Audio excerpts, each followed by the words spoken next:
Questions. This can be problematic if questions are asked in a certain way. There are 3 types of questions.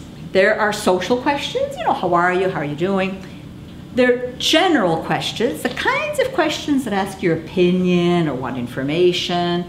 And then there are choice questions.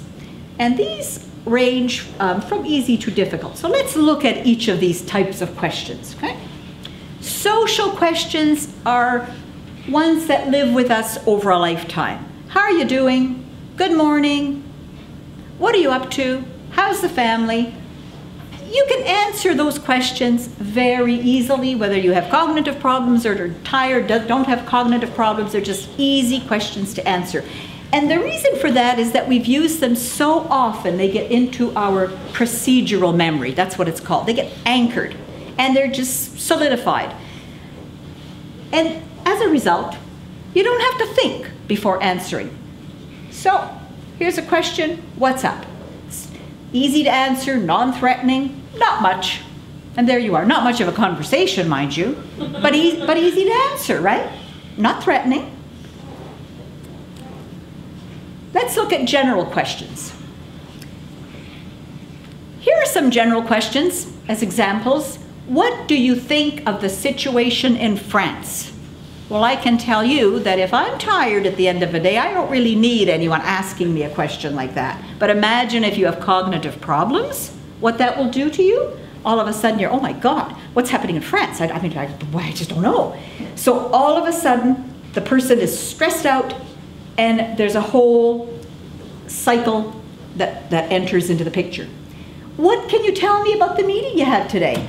Meeting? What meeting? Doesn't remember that there was a meeting this morning. So how in the world can he tell you about what happened at the meeting, right? What did you do? What did you do at the card game this morning? I played cards this morning? I guess I must have. She's asking me if I played cards. Okay? And this can happen very easily, on a tough day especially.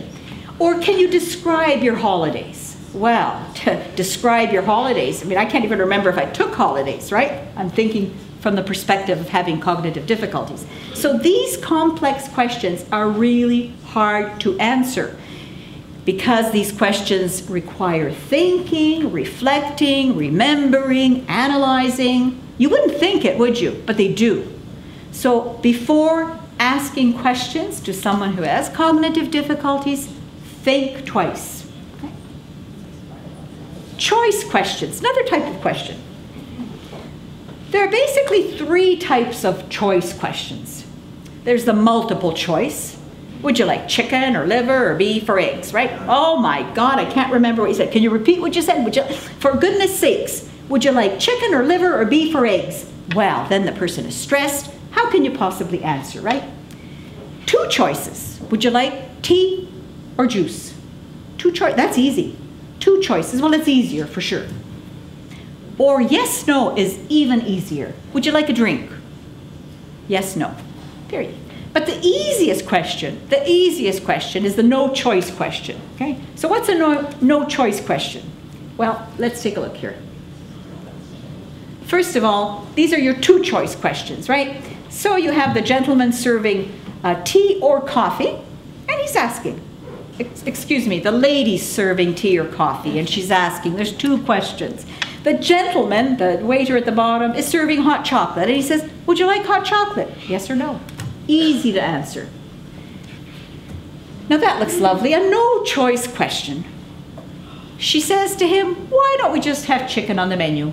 He didn't even have to think about it. Yes, no, chicken, liver. No, she told him, why don't we have chicken tonight?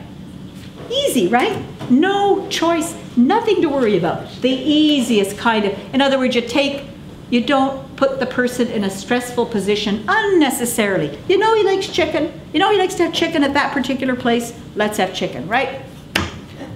Okay, let's take a look at when we go out and when we travel. Now, our home, wherever one lives, is our comfort zone. And remember I talked about context. So if we have lived in the same home for many years, we have a pretty well anchored comfort zone. We'd say, especially if we have someone in the house who doesn't change the furniture, doesn't recover the couches, leaves the same curtains up, isn't that a wonderful home to live in for someone with cognitive problems? Nothing changes in the house, right? But you know how we love to decorate and change the drapes every so many years? Well, it's a problem.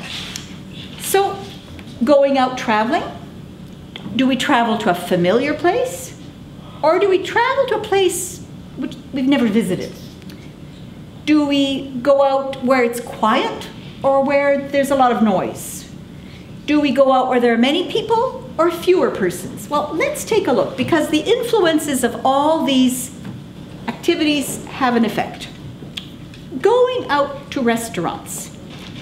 When someone has cognitive difficulties and is having a tough day, this is the kind of restaurant, if any restaurant, that this person would be probably comfortable in, a peaceful, quiet setting, because you can concentrate. When it's peaceful, when it's quiet, when you don't have all kinds of noises around, and when it's just the two of you face to face, it's easier to concentrate. The moment something else enters into the picture, that becomes difficult.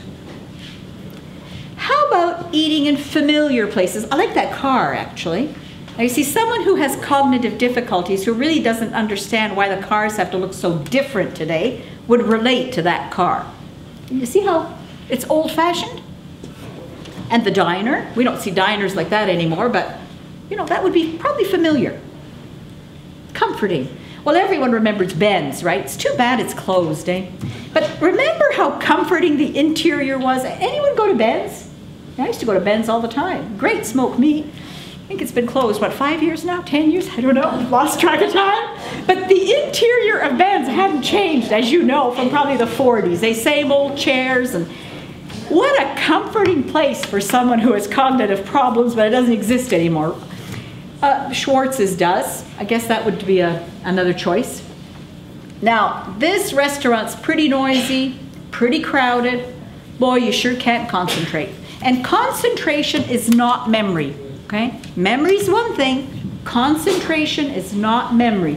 Concentration is when you can take out all those noises that are around you and be able to focus on something. And a person with cognitive difficulties really can't do that. It's tough, especially on a hard day, okay? Didn't work. Let's see what my next picture is.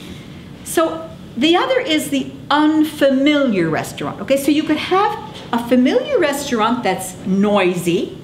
You know the restaurant, but you can't handle the noise. Well, here it's an unfamiliar restaurant, so that's memory. You don't remember this restaurant. Where are we? Why'd you bring me here? I don't know this place, right? So think about that. Think about comforting restaurants that someone knows from way back when versus this new place that you want to try out, but likely will not be terribly comforting for your partner or your father or your mother. Now, going out and traveling.